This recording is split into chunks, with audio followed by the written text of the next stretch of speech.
So, hello everyone, and welcome back to our channel of our GFG POTD streak of day 104. So, I hope all of you are doing well. And let's start today's question. So, today's question name is largest sum cycle, and it's a hard category question of points 8. So, given a maze with n cells, each cell may have multiple entry points but not more than one exit. That is, entry and exit points are unidirectional doors like walls.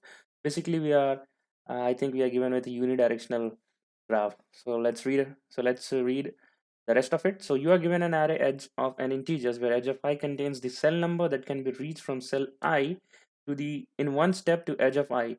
And if it is -1, then the cell doesn't have an exit. Okay, that means 1201 is given, right? So we can draw an edge from the index value to the given value in array. That's it. The task is to find the largest sum of a cycle in the maze. Sum of a cycle is the sum of cell indexes of cells present in that cycle. This question looks very similar to one of the question we have done in the past. Uh, this one, I guess, maximum weight node. Because while I was reading the question, the text were seems very similar to this question. Let's see.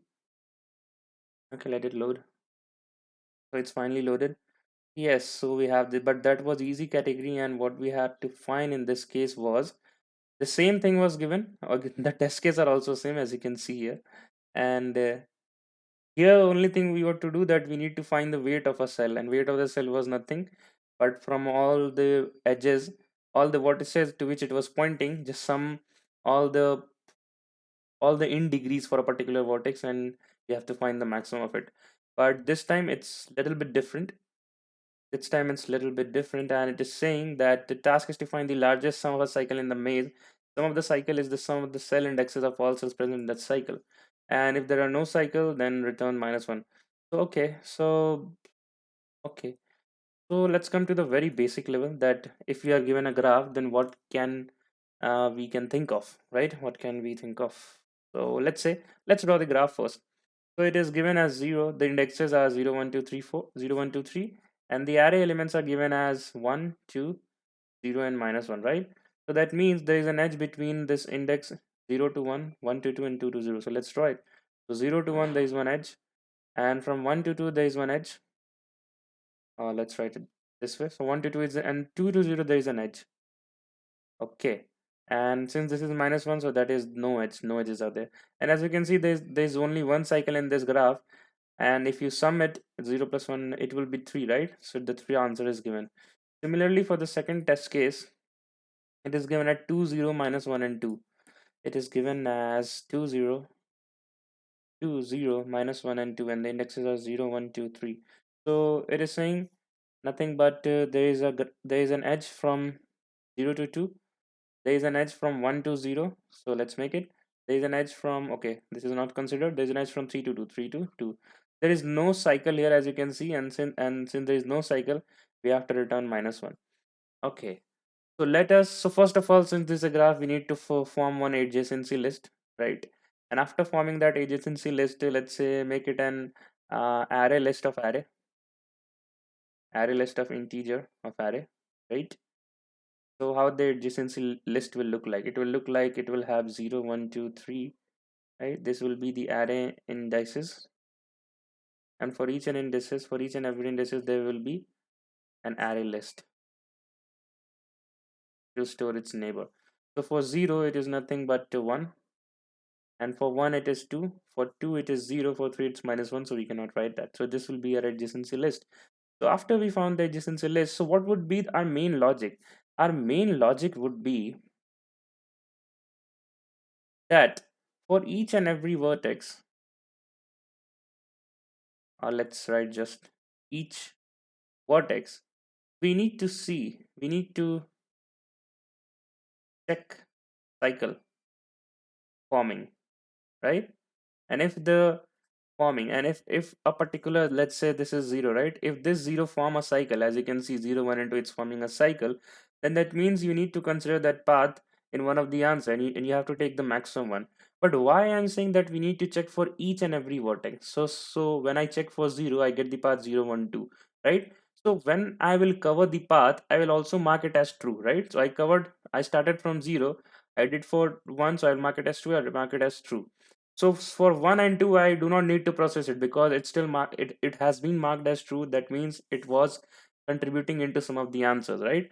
But let's say the graph would have been like this, 3, and then again going to this point, right? So there is one more loop, 0 3 0, right? and and the 3 is not visited because it was not in the direction, in the path of this circular graph, 0 1 2 0, right? So now it will come to 3, it will say that it is false, right? And it will check its neighbor, it will check its neighbor that is pointing to 0, and it will found one another what another cycle, and it will update, and it will update the thing as the, or let's say this is 4, update the path as 4. So then we need to case, then we need to take the maximum 3 comma 4, that will be 4. So one thing also coming to my mind, and so the first point is that for each and every vertex we need to check the cycle formation as well as keep on marking true. I'm just writing it true, marking, right? As because if you do not keep the mark, then you have to traverse for the same path again and again. When you are at 1, if you do not keep the track, then you have to traverse for the same path, 0 1 2 0, right? Second point would be, whenever there is a cycle formation, make a list, right? Make a list. And how is this cycle formation we do? It will be done using DFS. Make a list and store the nodes so that we can do the sum and then compare it. But before all these things, we need the actual nodes present in our graph. So in this case, it was 0 1 2. Like in this case, it was 0 1 2. So I can say that wherever the point is minus 1, just neglect that node, that index, and rest of the part will be in our all possible available nodes, right? Then only we can run this line. But is it true? Is it true? Let me give you a one more case where the array elements were 0 1 2 3. This was the indexes, and the elements were actually 3 2 3 and minus 1. And if you draw the graph, it would be like from 0 to 3, right? Then it will be, let's say, 1 to 2, and then 2 to 3. And as you can see that this was minus 1, so according to your logic, you may argue that let's just take these three elements, these three indexes as nodes. But in the graph, you can clearly see that all the four nodes are taking part in making the graph. So that means before this 1 and 2 point, there will be one point A, and A will say that run a DFS once, a normal DFS once, to track all possible nodes of graph, right? Okay, and then we can just run the DFS, new function DFS for each and every vertex. Okay, so these will be our global steps, and as soon as we are done the coding with each the step, we'll be able to submit our code. And if we discuss the time complexity vaguely, if we discuss it vaguely, then we are always doing DFS, DFS, DFS, right? And DFS time complexity is always O of n. O is nothing but the number of nodes. So overall time complexity should be O of n. So let's begin. So the first thing is that we have to make an adjacency list, right? And yes, make an adjacency list. Okay, so let me use this color. So let's make an adjacency list, and to store all the possible what nodes, let's make a data structure stack. We can use any structure array list also, but let's use stack. If you're doing the DFS, then just store in that order itself. So let's do that thing. Let's get to the coding part. So since we will be doing DFS and all, so let's make a stack to store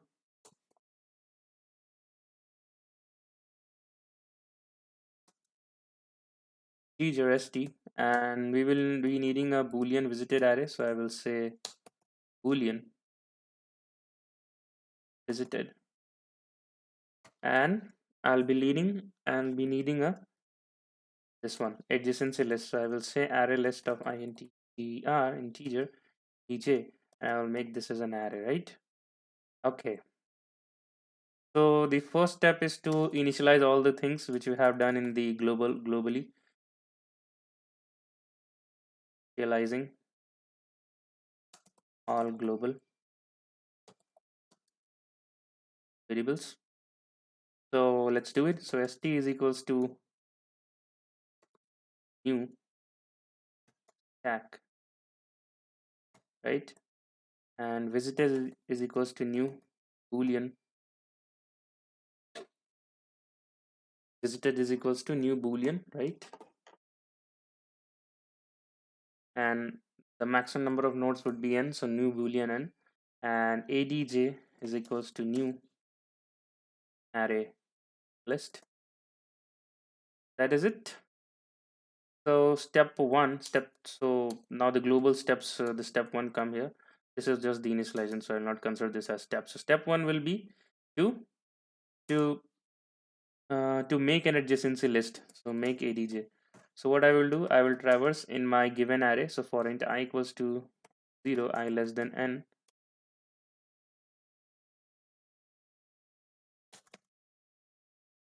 I plus plus, I would say that int u, let's make two variables u and v. So int u will be the actual node and int v will be the edge to the element it is pointing to. So it will be edge of I, right? And I will write that if v is equals to -1, or let's say if v is not equals to -1, then we need to do some operations, right? So if v not equals to -1, I will say that adj of u dot add v. Since a unidirectional, so we do not have to write adj of v dot add u, right? So after this thing, I need to run dfs to track all possible nodes in graph, right? Because we already saw that just skipping the nodes which is having the value as -1 will not work. I just showed you this case, it will not work. So let's get back again for running the DFS. So to run the DFS, what I need to do, that for int I, for I need to run for this all the nodes. So I will say for int, okay, so for int I equals to 0, I less than n, I plus plus, right? And I will just say that if it is not visited, then run it. So I will say if not visited of what I, then call the DFS. And since we are using the DFS to store all the possible nodes in the graph, so let's call this function as DFS store of I. And now let's build this function also. So what I will say that void DFS store. It will take two parameters, that is int node which I'm passing, right? And it will just take one parameter, the node which I'm passing. That's it. Okay. Okay. So what's the normal DFS behaves like that? If the marked node is true, then uh, the node which we are starting from, the first step is to mark the node as true. So we'll mark it as true, right? And then we will recur for the neighbors. So I will say that recur for neighbors, right? So let's first mark it as true. I will say that visited of what node is equals to true, right? And I will recur in the neighbor. So I will say for int nei for this node, right? For this node, and where all the neighbors are stored in the adjacency matrix, right? So for int neighbors in adjacency of node, and I need to recur only if that particular node is not visited. So I will say that if node is not visited, this is just the basic of our this DFS traversal. So if this is not visited, then I need to recur. So I will say that DFS store what neighbor, and as soon as it finishes the DFS traversal, I need to add it in my stack. So I will say that stack dot add node, right? So let me give you a very quick dry run that how this code, the code which I have written as of now, is working. Okay, so we have this adjacency list as this thing, this one, right? Let me try it again for you. The adjacency list is looking like 0, 1, 2, 3. It is having 1 here, it is having 2 here, it is having 0 here, right? This is the list, right? And what I'm doing, that I'm doing the step 1. We are doing the DFS traversal.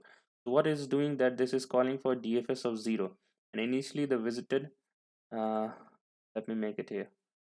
So the visited is 0, 1, 2, 3, right? These are all the nodes. So DFS of 0 is calling, so I will mark this as visited at this point. So the neighbor of 0 is 1, so I will call for DFS of 1, and I will mark here this also, this is the visited, right? Similarly, I will call for 1, the neighbor is 2 and it is not visited, so I will call for DFS2 and I will mark it as visited.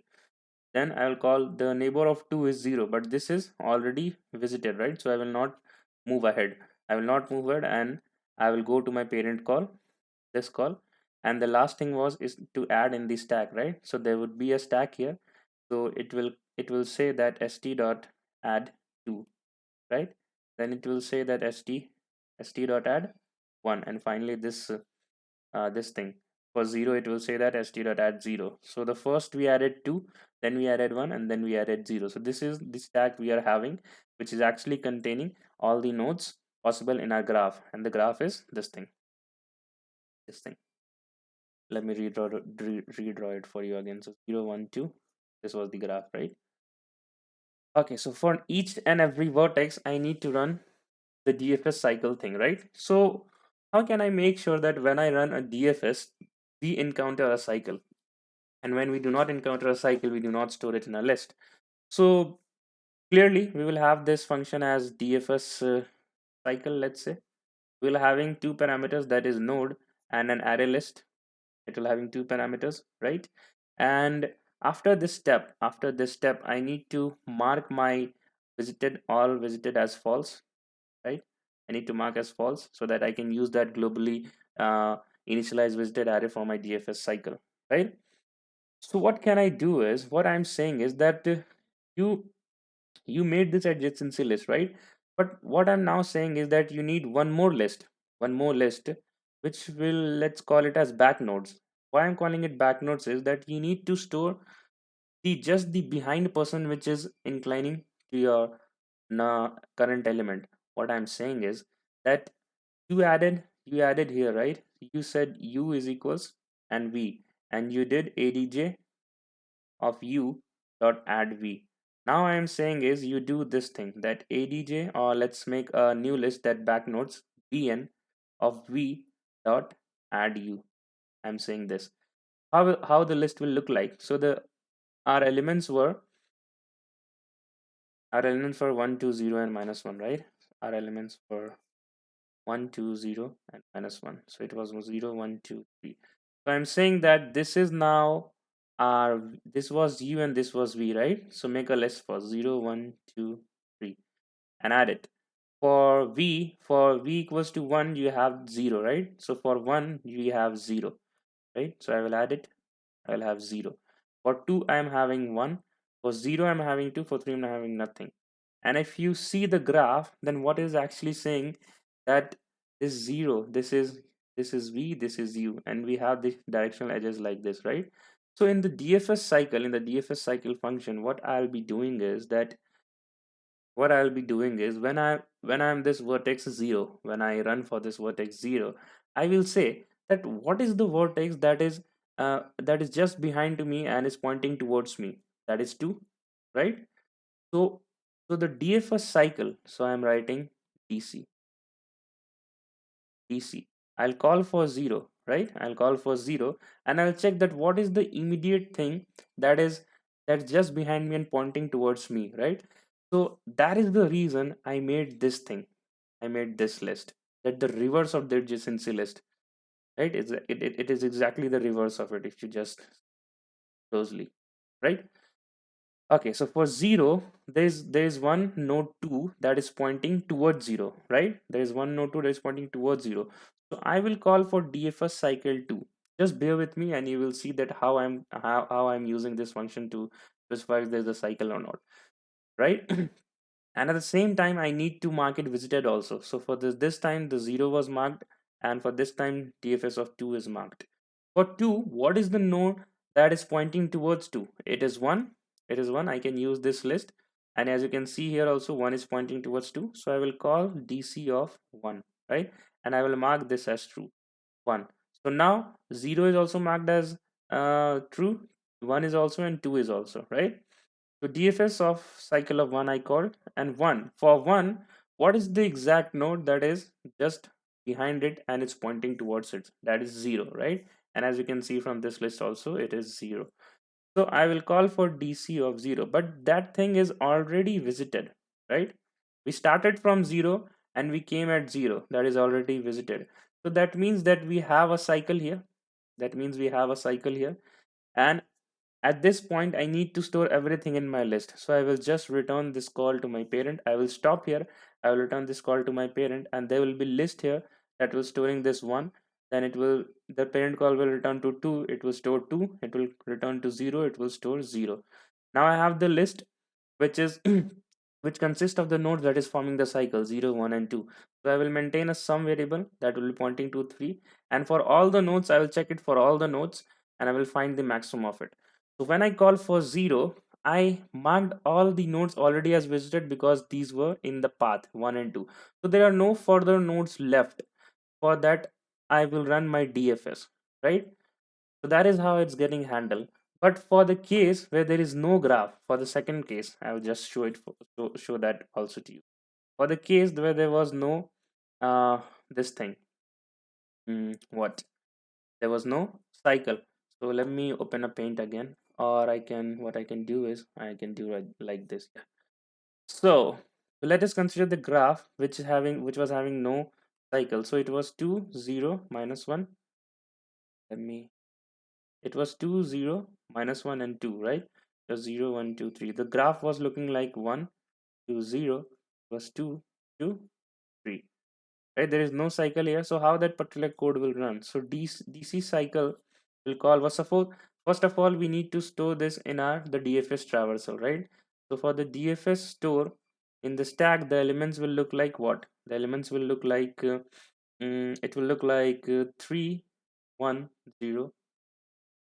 Yes, it will look like 2 0 1 and 3 if you do the DFS store traversal, DFS traversal here, right?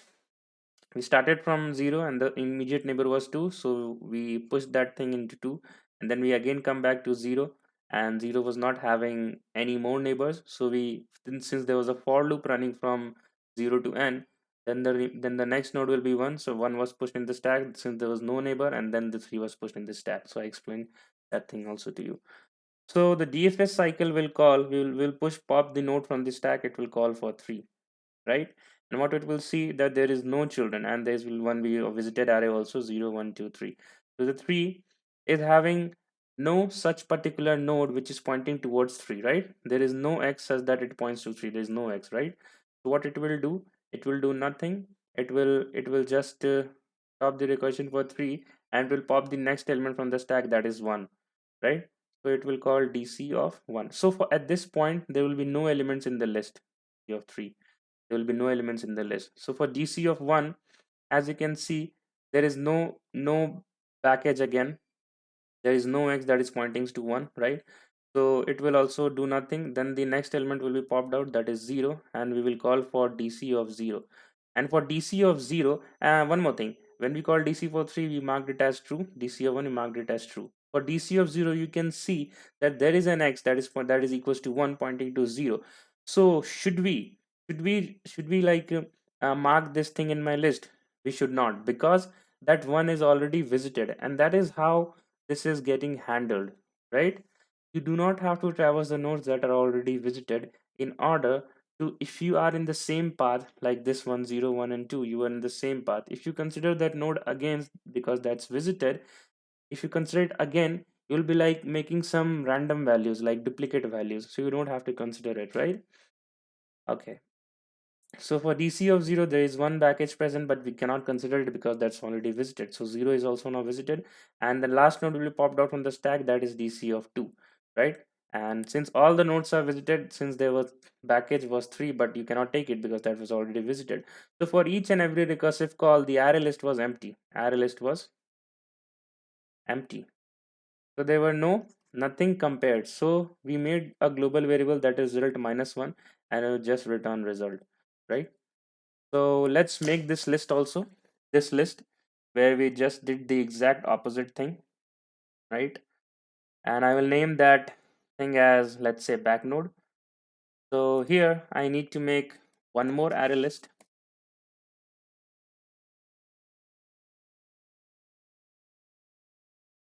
teaser, and I will name it as back node, right? And the same way I will initialize it here, that back node is equals to new array list, right? For the coding section, you must pace up your speed on 1.5 or 2x to have a better visualization. And if you're liking the content, please subscribe my channel. So let's resume. Back node is equals to new array list, right? What we need to do more, that we did the one traversal, and now we have to do the DFS cycle store. So step 3 will be to again mark the visited thing as false. So arrays dot fill visited dot false, right?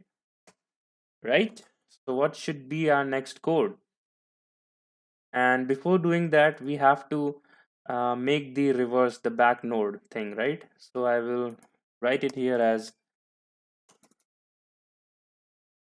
that back node of b dot add you. It's just the reverse of the things we made for the adjacency list. Okay, so let's write the pseudocode here. I'll explain you the pseudocode here, then I will jump to the coding section.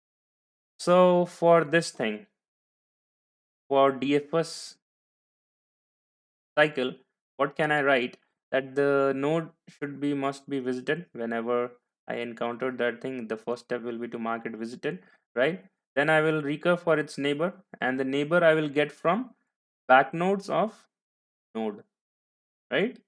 And if it's not visited, if it is not visited, I will run my DFS cycle on that node, right? And at the last, I will just have to add insert a list. So list, let's say list li dot add node. I hope you are getting this point. I'll run the DFS cycle. So that is it. Mark the nodes, run for the neighbors, run recur for the neighbors, and after the recursion is complete, adds all the nodes in my list. Okay, so for that thing, what I need to do. So let's make one new array list here. One new array list here. How should I do that? As well as I need to do for this thing for every elements I had in stack, right? So let's complete that code first. So while st is empty, or my thinking is I have explained you this DFS cycle code once first, so let's do that first. So it will be DFS cycle, and I will pass the int node as well as one array list that will have the all the integers for the circular path, right? So the first thing is that I will mark this as true, the universal steps of DFS, mark it as true. I will recur for its neighbor, so I will say for int neighbors, and I will search not in now adjacent matrix but in the back node matrix.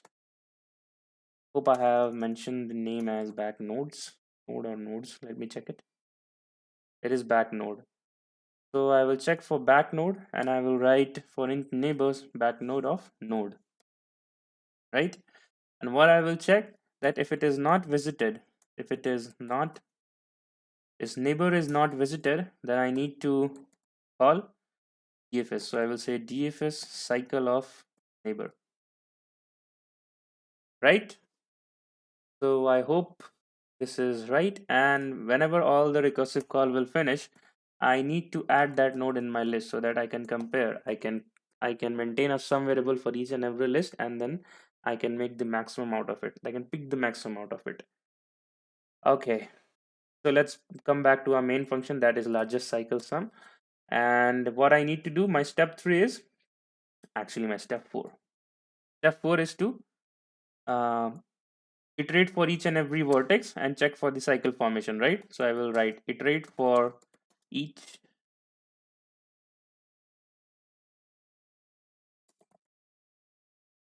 okay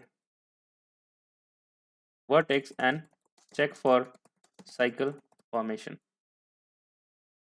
right? So do not matter the spelling mistakes there. So while my stack is empty, I need to pop out the elements one by one, and I will say that int, let's say x is st dot pop, right? And this is nothing but I'm doing for each node, for each node of graph, right? So I will say that if it is not visited, right? That should not be visited first of all.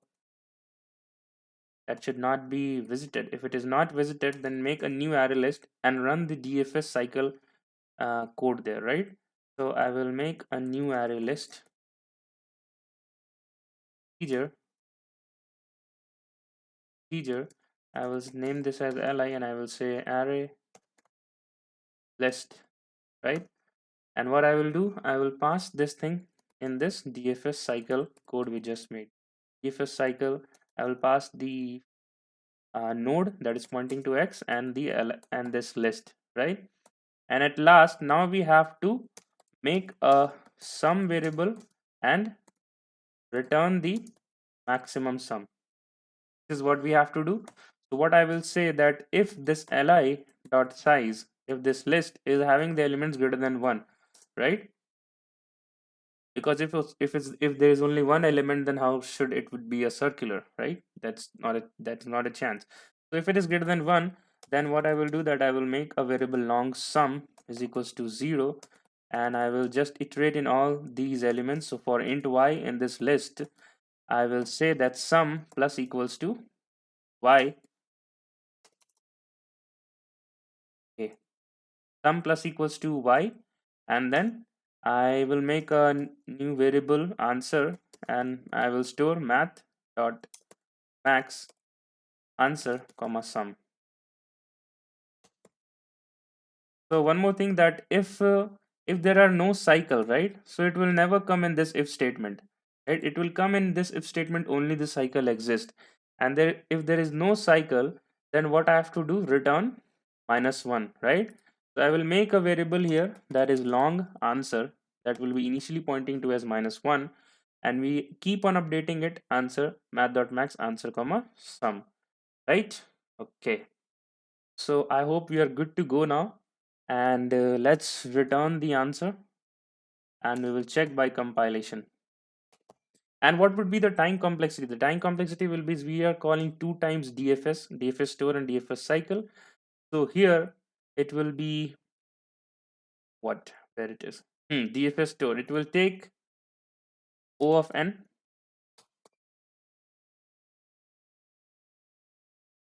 It will take O of n, and this for loop will also take O of n.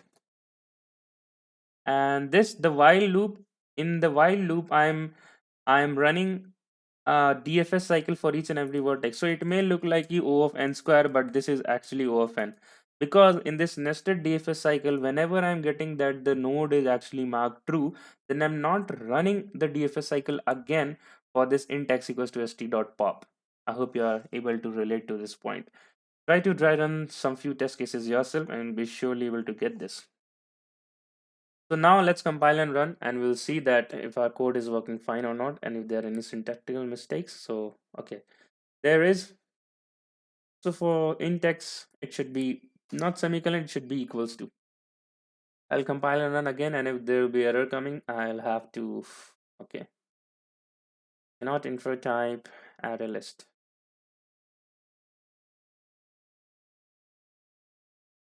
So what's the problem here?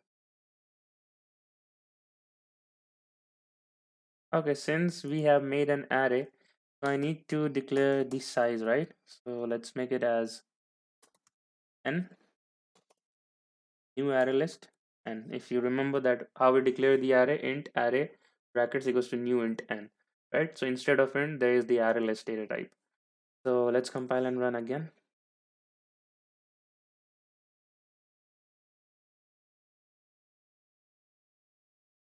Okay, so let me see to it now. Okay, so the error was regarding this thing, that I was making one curly braces here. This bracket is not required when we declare the array, right? It is always int array to array. Name of the array, the big brackets, new int, the big bracket, the size, right? instead of int, that is array list here, right? So one thing I missed here, that for this array, for the structure to made for the adjacency list, the array of array list, right? So for each and every index, I need to make one array list, right? So I missed that part. So let's do it. So for int I is equals to 0, I is less than n, I plus plus, right? And what I have to do, that adj of I is pointing towards new array list, new array list. Similarly, back node,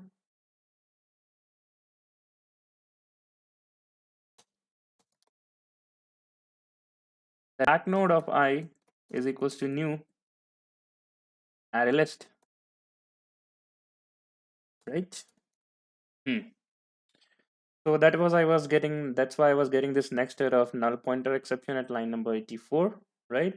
Because I didn't made the array list for each and every index, right? So let's compile and run again.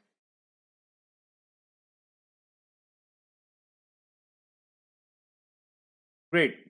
The expected output and our output matches. Let me give you a very quick code walkthrough, that we made stack, visited array, adjacency list, and the back node to keep the track of the back nodes with the node which is just pointing to our current node, right? So that uh, we can uh, uh, see that if the path cycle is formed or not, right? I already explained that part to you. We just initialize the global variables here. We made the, since there was the array of adjacency list for each and every index, I made new array list. The step one was to make an adjacency list and the back node is just the reverse of that adjacency list. And the second one was to track all the possible nodes in the graph. That's why I need to run more dfs. And I explained to you that we cannot consider the nodes which has v not equals to -1, that nodes to be the part of our graph nodes. That is not possible. I explained you that one test case regarding that, right?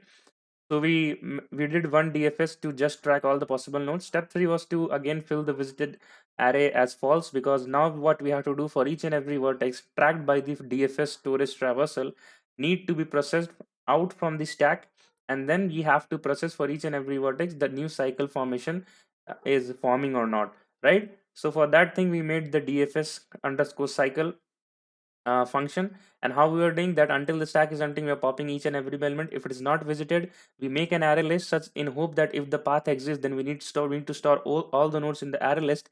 And then if that's the case, then I need to maintain the sum, find the sum of all the nodes, and I have to return the max. That's what is happening here. This thing is nothing but the DFS store traversal, the simple DFS code, and the second thing is DFS cycle. So the overall time complexity will be, if you just come back to our code, it would be, this for loop will take O of n at line number 78. The line number 84 will also take O of n. Line number 95 is also taking O of n. So as of now, we have 3 O of n, and this while loop under the nested DFS cycle will also take O of n, right? Because for the nodes which is marked visited for the DFS cycle, we are not processing that nodes when it came out from the stack. So that will be O of 4n as of now. As of now, it is for O of 4n. O of 4n is the time complexity, and the space complexity will be that you are using the stack as well as the Boolean array as well as the array list. So time complexity will be O of 4n, right? And space complexity will be O of, I guess, 1, 2, 3, 4. It will also be 4n, right? Two adjacency list, one of back node and one adjacency list, and one visited array and one stack. So let's hit the submit button now, in hope that our result will get submitted, because it was a very lengthy code. Although the logic was very simple, just for each and every vertex we need to check the cycle path. So let's wait for the results.